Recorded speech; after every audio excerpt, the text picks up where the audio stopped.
So this, as I always recommend, you start from a longer term chart. And I think just before we started recording, we were talking about how it is still not like a as pessimistic if you look at longer term chart, right? We have dropped 10%. There were a few comments around that it's not like sky's falling. But on the other hand, I think we did discuss a couple of weeks back how we have been in a sustained bull run for a very long time since I would say when we in early 2023. And even before that, I think we had a huge run in COVID and we had a 2022 correction. And we were watching this green line, which is 200-day moving average. If you remember, we were concerned about the market going down and whether it will, and we had almost kind of concluded that it's always the case that we go and test it. And our question was whether this test will be successful. And as you can clearly see, this is exactly what happened. We failed the test, so market is not yet out of the woods. In fact, this really reduces the probability of a quick recovery. So what does it mean? Usually, when we go back and test 200 moving average, and if we go past it, we could have created a V-shaped recovery. So this is what we call V-shaped recovery. And as you can see, that V was failed. And today, with the PCE data, we are going to talk a little bit about it today. But basically, we have seen this fall accelerating. Very similar thing in NASDAQ, very similar chart, you can see.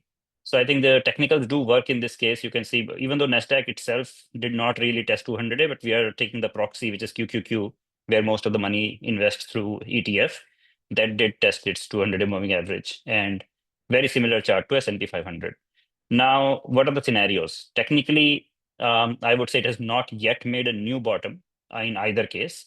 So the next hope, optimistic scenario is we can make a W-shaped recovery. So just like we said, V-shape, there is something called a W-shaped recovery, which means we make a double bottom here, where market again goes down and finds value buyers, which is what happened around here. So next week again becomes crucial, while as we mentioned before, it is definitely a very negative sign that we were not able to go above 200 moving average successfully. So that's what the charts are suggesting right now. And the hope is, I think we are entering the week when the April 2nd, when all the news flow will be happening. I think till now this week, all the expectation of tariff reversals were not. In fact, they got worse as the new tariffs were announced on finished auto products and so on. So market is kind of giving up in short term, while I think we are still waiting for the actual news date, which is the deadline as April 2nd. What created this accelerated drop today is the data which came out, which is the PCE data. And I have a few interesting points to make there.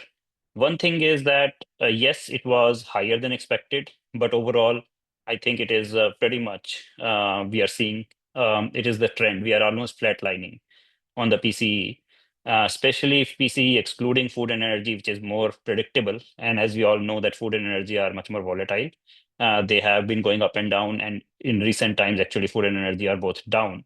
So as a CPI, I think we might go in similar direction.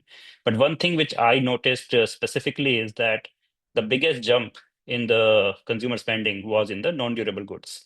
So this we have been already noticing that this can be due to front running of tariff, people trying to buy earlier than what with the fear of tariff. So it's this is exactly what I think even Powell was talking about in the last conference, that this kind of data one off is very difficult to predict. Another thing is that which people are worried about right now is the inflation, longer term inflation, it's a 5-year inflation or the next year inflation. And as you can see, we are in a kind of a fear mode. And this also tells you, usually when you have the fear mode, and if you remember in COVID time, when similar thing happened, people were like kind of stocking up a lot. Means there's a famous toilet paper issues and which we faced. All of us have seen that. So that can also can be confirmed here that the people are rushing to, the expectation is that inflation will be much higher. So usually that is what's reflected in non-durable goods and goods. I think in general, the goods category. So what we are seeing here is that this expectation of inflation is also a kind of a sentiment issue, And one data point which I want to show is a political divide in this country. And this is very interesting, as you can see. It usually Republicans always used to predict higher inflation, and Democrats used to predict lower inflation. And since this whole, I think, tariff announcement, and since Trump took office, this is going in totally opposite direction.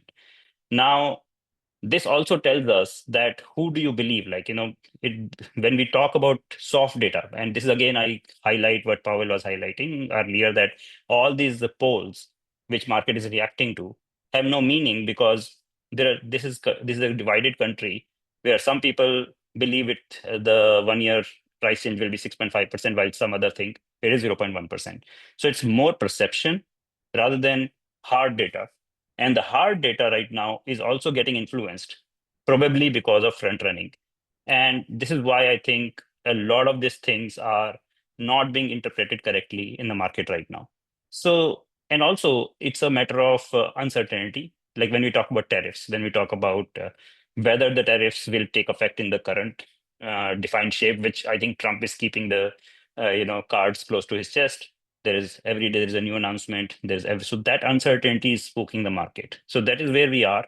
And this is again the same cycle, I think, as we say, there's a joke around, right, that every day means there is a new news around whether tariffs are going up or tariffs are going down, and that is what market is reacting to. So I think this is the state of the market. Unfortunately, it is not great for investors. I think, as we discussed, even we did this session last weekend on how you can incorporate options into your trading so that you can cover some of those uncertainties. And as uncertainty is high, the VIX is high, and we are seeing the option premium being better. So you can de-risk yourself with those. But other than that, I think there is no real direction till we either start dropping more, make a new low, or if we get some news next week and we make a W-shaped recovery. So these are the two things we are again at a kind of a crossroads. Um, Another factor is, when we're talking about inflation being, a critical factor where people are expecting higher inflation, bond yields are still not showing that. Bond yields are actually showing, probably pricing in lower growth, probably pricing in some kind of a recession, but overall bond yields are going down. So it's kind of a contrast again on actual data versus what we are seeing in the public expectations.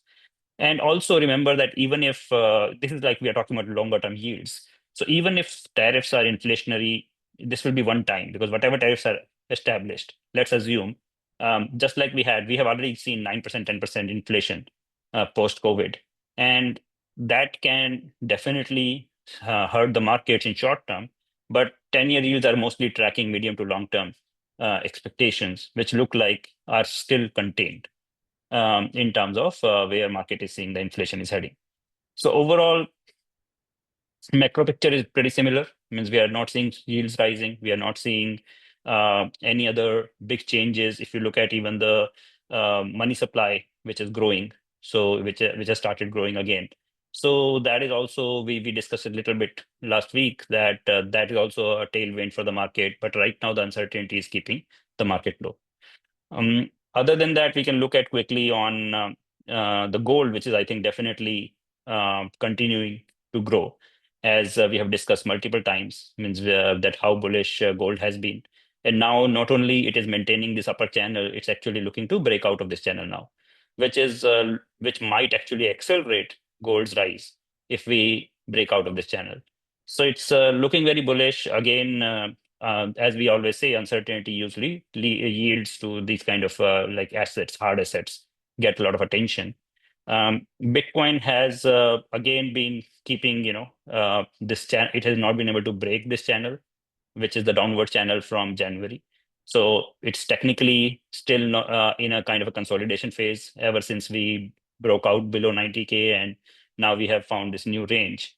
And I think this triangle has to be resolved. Like there is a medium term uptrend, and January onwards, we have seen this downtrend, which is causing, I think, very much aligned with the rest of the market, because Bitcoin is still considered a little bit correlated to equity because of the money flow. But if you see here, it is still keeping very close to 200 moving average. It's not diverging like what we are seeing with S&P 500. And that is where I think it is still outperforming in general overall market since November. We did discuss a little bit of this last week as well.